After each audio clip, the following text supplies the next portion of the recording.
जय जोहार। मैं गरिमा आप मन के स्वागत करत हूँ खबर 36 में। आगू बाढ़थन डालथन खबर मन में नजर। अभी बात करबो बलौदाबाजार जिला के। पलारी में चोर मन अवैध रूप ले सुन्ना जगह में 57,000 रुपया के छड़ ला चोरी करे के कोशिश करीन और ले जाए वक्त ओ समय पलारी पुलिस हवला दर दबोचिस। जब एक जानकारी लेहे बर न्यूज़ 36 के टीम हाँ पलारी पहुंचिस तो देखा का जानकारी हाथ आईस।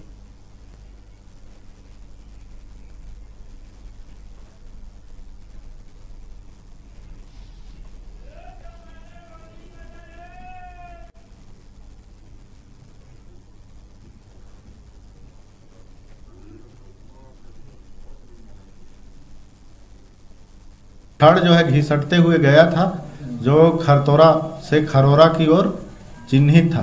57,000 रुपये का चोरी का मामला था। चोरी लगभग 3:30 से 4:30 के आसपास किए थे।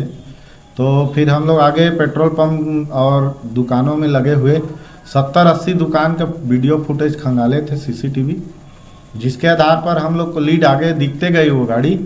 और अंततः जेडी फ्यूल्स है, ये मार्ट में जो जीडी फ्यूल्स है, वहाँ एकदम स्पष्ट फुटेज आया। उन लोग आरोपी लोगों ने तेल भराने के लिए रुके थे। उस फुटेज के आधार पर आरोपियों की पहचान हुई और अंततः आरोपी प्रवीण गायकवाड़, पिता पटवारी, उम्र 25 वर्ष, वार्ड नंबर 32 बीरगांव। दूसरा है राजकुमार सेन, पिता पंचूराम सेन, उम्र 36 साल, साकिन तिल्दा बिलाड़ी। तीसरा है सौरभ वर्मा, पिता नेत्राम वर्मा, उम्र धरसीवा, एवं भास्कर वर्मा, पिता भगवती वर्मा,